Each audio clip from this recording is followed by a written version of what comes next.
CM Siddaramaiah ಸಂಪುಟ 10 ಮಂತ್ರಿಗಳಿಗೆ coke.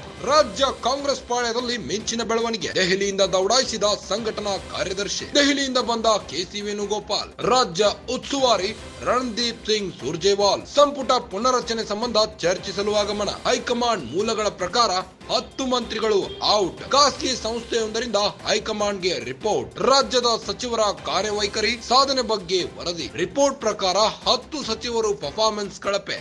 ರಾಜ್ಯ ಸಚಿವ ಸಂಪುಟದ ಇಮೇಜ್ ಉತ್ತಮವಾಗಿಲ್ಲ. ಹೀಗಾಗಿ ಸಚಿವರನ್ನ ಕೈಬಿಡುವ ಬಗ್ಗೆ ಮಹತ್ವದ ನಿರ್ಧಾರ. ಹೈಕಮಾಂಡ್ ಸಂದೇಶ ತಿಳಿಸಲು ವೇಣುಗೋಪಾಲ್ ಆಗಮನ. ಸಿಎಂ ಸಿದ್ದರಾಮಯ್ಯ ಸಂಪುಟದಲ್ಲಿ 10 ಮಂತ್ರಿಗಳಿಗೆ ಕೋಕ್ ನೀಡಲಾಗಿದೆ. ರಾಜ್ಯ ಕಾಂಗ್ರೆಸ್ ಪಾಳ್ಯದಲ್ಲಿ ಮಿಂಚಿನ ಬೆಳವಣಿಗೆಯಾಗಿದೆ. ದೆಹಲಿಯಿಂದ ಸಂಘಟನಾ ಕಾರ್ಯದರ್ಶಿ ದೌಡಾಯಿಸಿದ್ದು, ದೆಹಲಿಯಿಂದ ಬಂದ ಕೆಸಿ ವೇಣುಗೋಪಾಲ್. ರಾಜ್ಯ ಉಸ್ತುವಾರಿ ರಣದೀಪ್ ಸಿಂಗ್ ಸುರ್ಜೇವಾಲ್ ಸಂಪುಟ ಪುನರ್ರಚನೆ ಸಂಬಂಧ ಚರ್ಚಿಸಲು ಆಗಮಿಸಿದ್ದಾರೆ. ಹೈಕಮಾಂಡ್ ಮೂಲಗಳ ಪ್ರಕಾರ 10 ಮಂತ್ರಿಗಳು ಔಟ್ ಆಗಲಿದ್ದಾರೆ. ಖಾಸಗಿ ಸಂಸ್ಥೆಯೊಂದರಿಂದ ಹೈಕಮಾಂಡ್ಗೆ ರಿಪೋರ್ಟ್ ನೀಡಲಾಗಿದೆ. ರಾಜ್ಯ ಸಚಿವರ ಕಾರ್ಯವೈಖರಿ ಸಾಧನೆ ಬಗ್ಗೆ ವರದಿ ನೀಡಲಾಗುವುದು. ರಿಪೋರ್ಟ್ ಪ್ರಕಾರ 10 ಸಚಿವರು ಪರ್ಫಾರ್ಮೆನ್ಸ್ ಕಳಪೆಯಾಗಿದೆ. ರಾಜ್ಯ ಸಚಿವ ಸಂಪುಟದ ಇಮೇಜ್ ಉತ್ತಮವಾಗಿಲ್ಲ. ಹೀಗಾಗಿ ಸಚಿವರನ್ನ ಕೈಬಿಡುವ ಬಗ್ಗೆ ಮಹತ್ವದ ನಿರ್ಧಾರ ಕೈಗೊಳ್ಳಲಾಗಿದೆ. ಹೈಕಮಾಂಡ್ ಸಂದೇಶ ತಿಳಿಸಲು ವೇಣುಗೋಪಾಲ್ ಆಗಮಿಸಿದ್ದಾರೆ.